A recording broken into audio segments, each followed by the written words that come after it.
Hello students, welcome to the Hindi class. I am Nalini Sen. आज हम रचना Prasoon class 4 का चैप्टर नंबर 8 कारक पढ़ेंगे। ठीक है बच्चों, पहले हम इसे पढ़ते हैं, समझते हैं। कारक किसे कहते हैं? देखिए, निम्नांकित चित्रों को देखिए और उनके नीचे लिखे वाक्यों को पढ़िए। यहाँ पर कुछ पिक्चर्स दी गई हैं। जैसे फर्स्ट पिक्चर में आपको दिखाई दे रहा है बच्चे मैदान में खेल रहे हैं। बच्चे मैदान में खेल रहे हैं। सेकेंड पिक्चर में है मेज पर खाना रखा है। और थर्ड पिक्चर में रीना संजेश को राखी बांध रही है। ठीक है, बच्चे मैदान में खेल रहे हैं, मेज पर खाना रखा है और रीना संजेश को राखी बांध रही है। ठीक है, तो उपयुक्त वाक्यों में रंगीन लिखे शब्द में, पर तथा को वाक्य के अन्य शब्दों को आपस में जोड़ने का काम कर रही हैं। देखिए यहाँ पर मैं एक सेंटेंस लिखती हूँ, बच्चे मैदान में खेल रहे हैं। जैसे ये एक सेंटेंस है, बच्चे, बेटा take out your books everyone. बच्चे मैदान में खेल रहे हैं। ठीक है, सेकंड है मेज पर खाना रखा है। मेज पर खाना रखा है। तो आप ये जो यहाँ पर इसमें है में और इस वाले सेंटेंस में है पर, तो ये जो शब्द है में और पर, ये क्या कर रहे हैं? वाक्य के अन्य शब्दों को आपस में जोड़ने का काम कर रहे हैं। देखिए, बच्चे मैदान खेल रहे हैं, तो ये जो बाकी के जो शब्द हैं इनको जोड़ने का काम कर रहे हैं। बच्चे मैदान में खेल रहे हैं और मेज पर खाना रखा है, तो ये में और पर क्या कर रहे हैं? वाक्य के दूसरे शब्दों को आपस में जोड़ने का काम कर रहे हैं। तो वाक्य के शब्दों को जोड़ने वाले जो ये शब्द हैं वो क्या कहलाते हैं? कारक चिन्ह कहलाते हैं। ठीक है, वाक्य के शब्दों को, ये देखिए वाक्य के ये जो शब्द हैं इनको जो शब्द जोड़ने का काम करते हैं में और पर, वो कहलाते हैं कारक। ठीक है, अब देखिए इस प्रकार फिर हम कह सकते हैं कि संज्ञा या सर्वनाम के जिस रूप से, संज्ञा या सर्वनाम के जिस रूप से उसका संबंध वाक्य के दूसरे शब्दों से जाना जाता है उन्हें कारक कहते हैं। ठीक है, संज्ञा या सर्वनाम के जिस रूप से,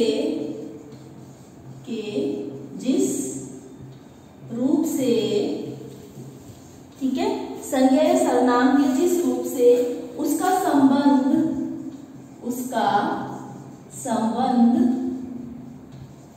किससे जाना जाता है? वाक्य के दूसरे शब्दों से, वाक्य के दूसरे शब्दों से जाना जाता है, वह कारक कहलाता है। वह कारक कहलाता है।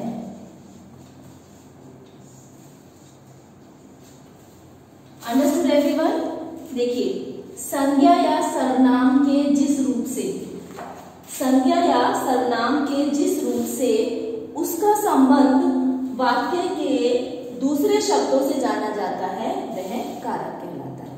ठीक है, संज्ञा या सर्वनाम के जिस रूप से उसका संबंध वाक्य के दूसरे शब्दों से, ठीक है, संज्ञा या सर्वनाम के जिस रूप से उसका संबंध वाक्य के दूसरे शब्दों से जाना जाता है वो कारक कहलाते हैं। मतलब इस शब्द वाक्य के दूसरे शब्दों को आपस में जोड़ने का काम करते हैं। अब देखते हैं कारक के भेद। कारक के भेद कितने होते हैं? कारक के भेद कितने होते हैं? कारक के भेद ये 8 प्रकार के होते हैं। ठीक है, 8 प्रकार के होते हैं। अभी हमने पढ़ा संज्ञा सर्वनाम के जिस रूप से, ठीक है, संज्ञा सर्वनाम का जो रूप उसका संबंध वाक्य के दूसरे शब्दों से बताता है उसे हम कारक कहते हैं। और जो कारक के भेद हैं वो कितने होते हैं? 8। कारक के 8 भेद होते हैं। कौन कौन से होते हैं? देखिए, कारक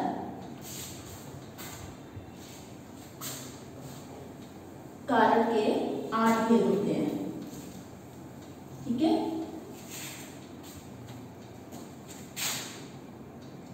कारक के 8 भेद होते हैं। कौन कौन से? फर्स्ट है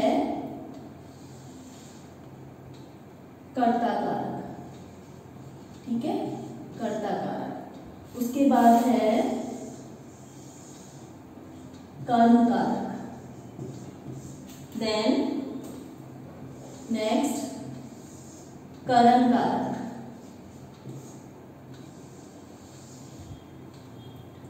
उसके बाद है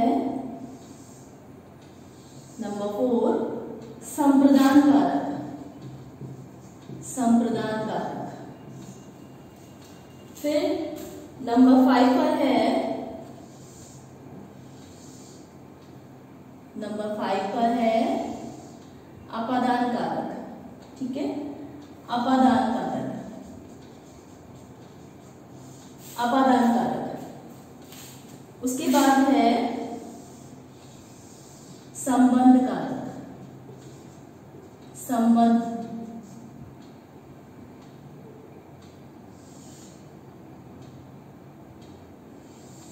संबंध कारक। देन अधिकरण और संबोधन, अधिकरण and the last one is संबोधन, संबोधन, ठीक है।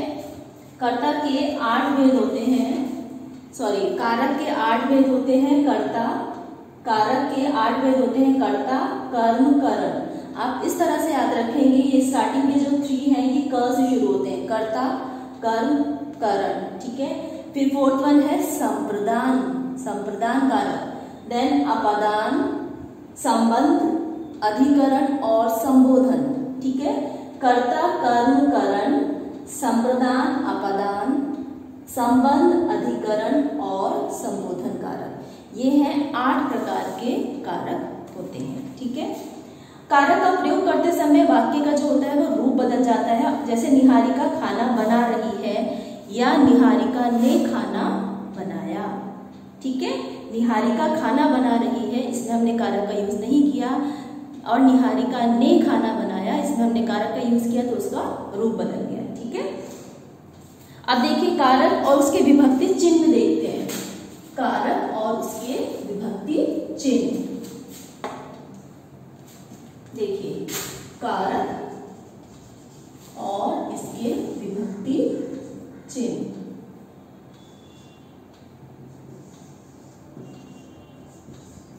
इनके विभक्ति चिन्ह कौन कौन से होते हैं अब हम ये देखते हैं, ठीक है। नंबर 1 पर है कर्ता कारक, नंबर 1 कर्ता कारक। कर्ता कारक का विभक्ति चिन्ह क्या होता है? ने, ठीक है। You can note down in your notebook also, कर्ता कारक का ने। सेकंड है कर्म कारक, कर्म कारक का विभक्ति चिन्ह होता है कर्ता, सेकंड कर्म। कर्म कारक का विभक्ति चिन्ह है को, ठीक है। थर्ड है करण, करण का विभक्ति चिन्ह होता है से या फिर के द्वारा। इसको हम द्वारा को ऐसे भी लिख सकते हैं, द्वारा, ओके। 4th वन है संप्रदान, संप्रदान।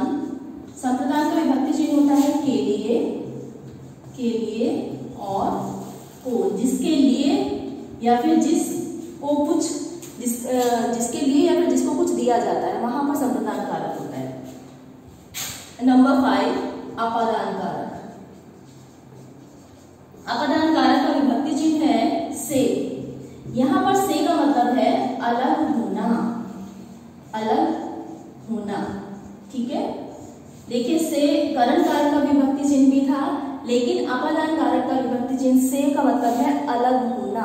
ठीक है, इसके बाद नंबर 6 पर है संबंध कारक। संबंध कारक, और इसका जो विभक्ति चिन्ह होता है का, के और की।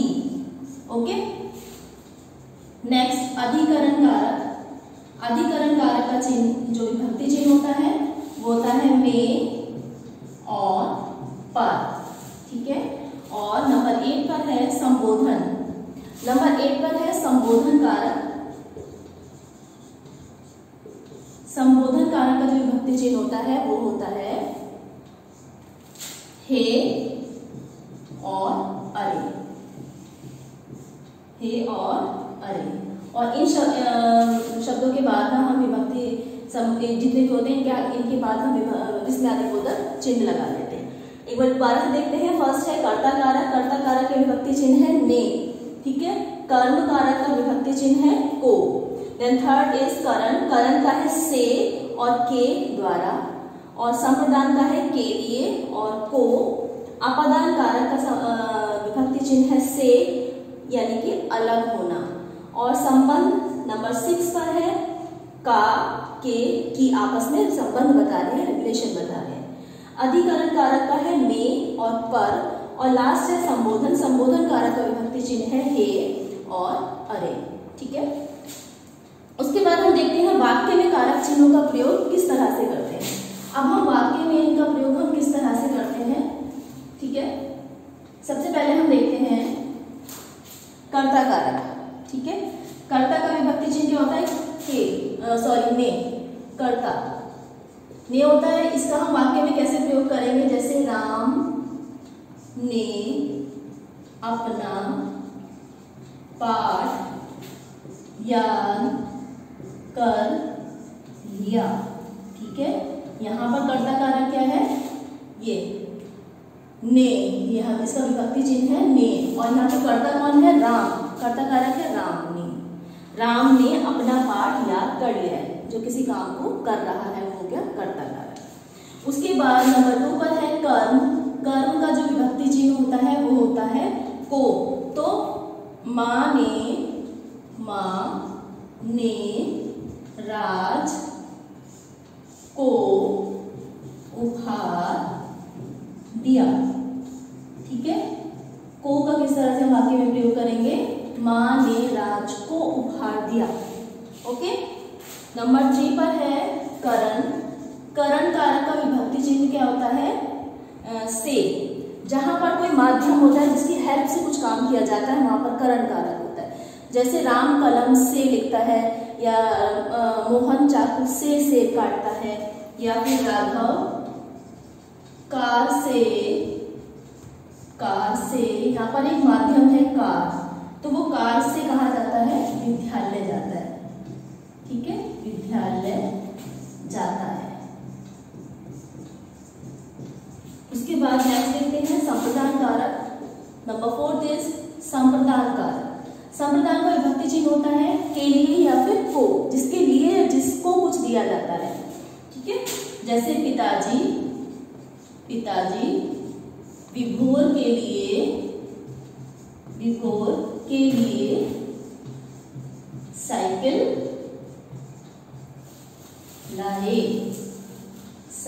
लाए। ठीक है, यहाँ पर विभक्ति चिन्ह है संप्रदान का के लिए। नंबर 5 पर है अपादान। अपादान का विभक्ति चिन्ह क्या होता है, से, लेकिन अलग होने से। अलग होने का मतलब है यहाँ पर, जैसे पेड़ से पत्ते गिर रहे हैं। पेड़ से पत्ते गिर रहे हैं, यहाँ पर है ये से, इसका अपादान कारक का विभक्ति चिन्ह। यहाँ पर देखिए पेड़ से पत्ते गिर रहे हैं, यानी कि पेड़ से पत्ते बिल्कुल अलग हो रहे हैं।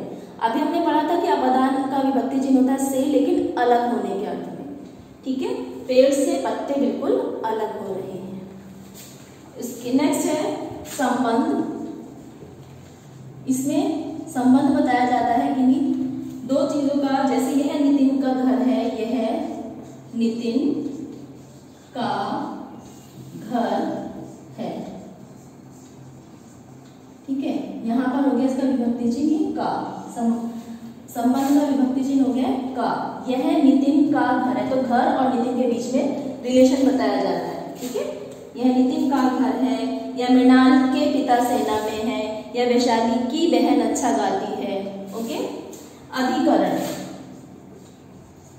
अधिकरण कारक, इसका विभक्ति चिन्ह होता है में या फिर पर। जैसे गिलास में दूध है, ठीक है। और नेक्स्ट है पेड़ पर चिड़िया बैठी है, पेड़ पर चिड़िया बैठी है। और है में यहाँ पर हम डॉट लगा देंगे क्योंकि बहुत सारी चिड़िया की बात हो रही है, नॉट चिड़ियाओं। चिड़िया इज द प्रॉपर वर्ड। जब हम चंद्र बिंदु लगा देते हैं तो हो जाती है मोर देन वन। चिड़िया बैठी हैं। और लास्ट है हमारा संबोधन। संबोधन का मतलब जब हम किसी को संबोधित करते हैं, किसी को बुलाते हैं, किसी को पुकारते हैं, ठीक है, या फिर किसी को संबोधित करते हैं। जैसे अरे तुम कहाँ जा रहे हो, अरे तुम कहाँ जा रहे हो, तुम कहाँ जा रहे हो, ठीक है। इन शब्दों के बाद हम लगा देंगे विस्मयादिबोधक चिन्ह। अरे तुम कहाँ जा रहे थे, या हे प्रभु कभी मेरी भी सुनो, हे प्रभु, इसके बाद हम लगाएंगे एक्सक्लेमेटरी साइन, कभी मेरी भी सुनो, ठीक है। तो ये हो गए हमारे कारक चिन्हों का प्रयोग हम किस तरह से वाक्य में करते हैं वो यहाँ पर हमने देखा है, ठीक है। अब देखते हैं स्मरण रखने योग्य बिंदु।